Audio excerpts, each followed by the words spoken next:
All right, so yeah, I've already talked about the fact that you were just stunning. You were at every event, and while I know you poo-poo that a little bit in your humility, it was an amazing commitment. You were there. You were at some event nearly every night, weren't you? Well, I tried to be. I was very lucky in my point in life, and my wife is a saint. She has to be. She married me in the first place, which proved it to begin with, let alone what she allowed me to do. But she,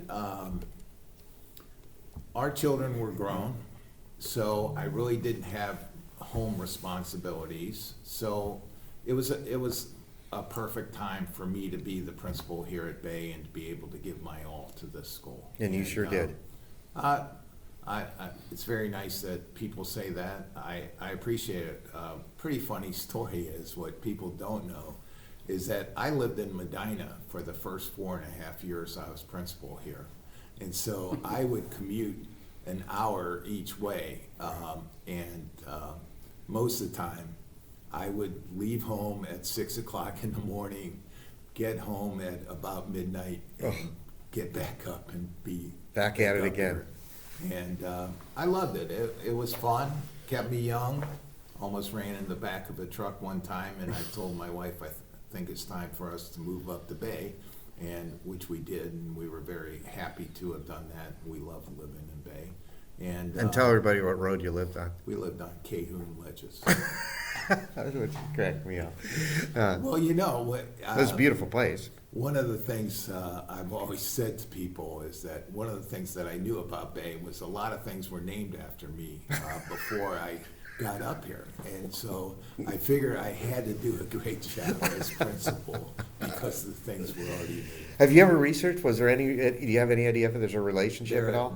I have researched it, and it's truly a different end of the family. So you can't change the will and let people swim on Sundays. I right? wanted to, Okay.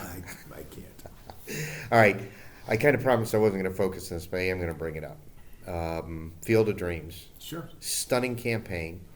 A real good, wonderful community success story when you think of the public-private element of it.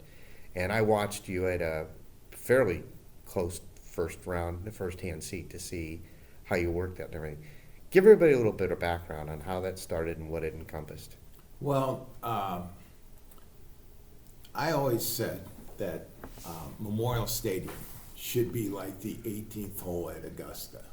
It's the only place that we play sports, and why it wasn't taken care of in a manner that it needed to be, particularly in the falls that we have here in Cleveland and the weather that we have, and how many games that we played.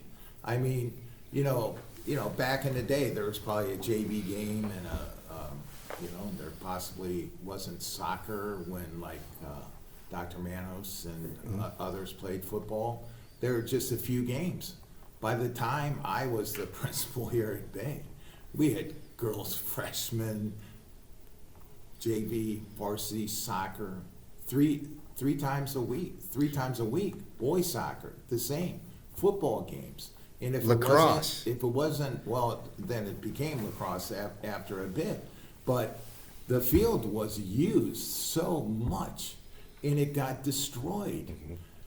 We allowed Brad Friedel to play a all-star game here. He resodded our field in one June evening to play an all-star professional soccer game, and by the fall, it was destroyed. Yeah. How? It was brand new sod.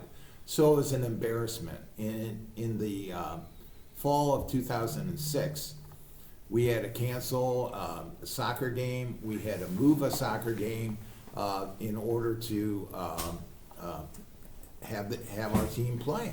And it was embarrassing. So the thought was, let's get artificial turf. And Mr. Keener went to the Rockets Association and said, hey, for $100,000, if you give us $100,000, we'll get artificial turf.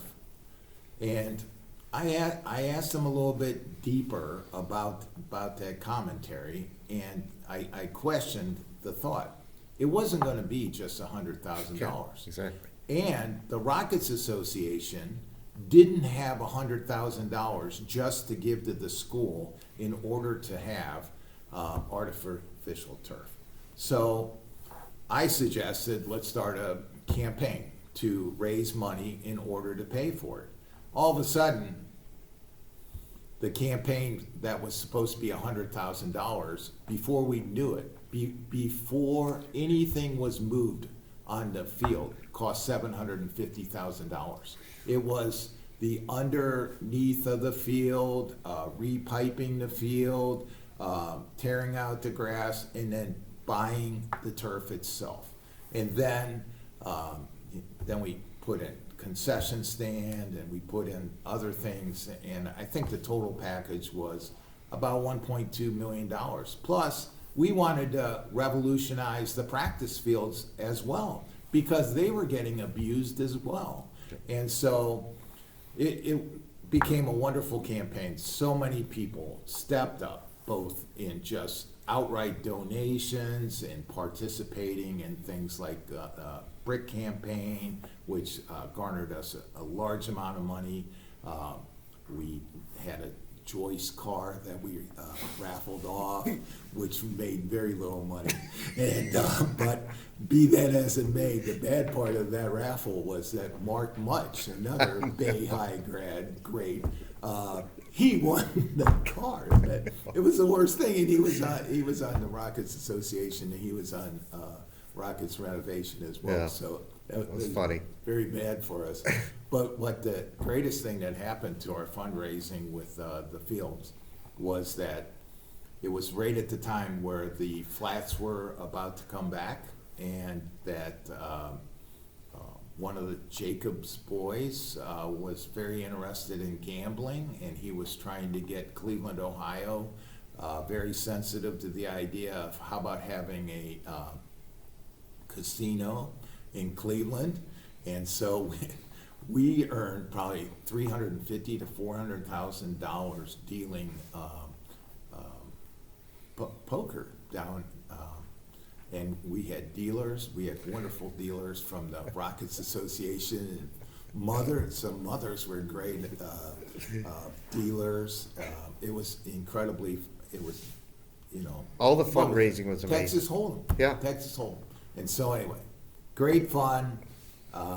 It was just a wonderful activity that resulted in artificial turf at our stadium. And we were one of the first in our league or around that had it. Now, most everybody in the world has it now, but we were the first, and now we're on the second carpet. Generational. Well, it was not only artificial turf, it was new entrances, there was new concession stands, the practice fields, the dugouts. It ended up being an upgrade to all of the playing fields, which, like you said, had changed so dramatically since the school was built, because it was 3 sports for boys primarily when it was all built. Absolutely. And then adding all the girls' sports, from softball to lacrosse to soccer to all the things, the usage was amazing, and it's gorgeous back there.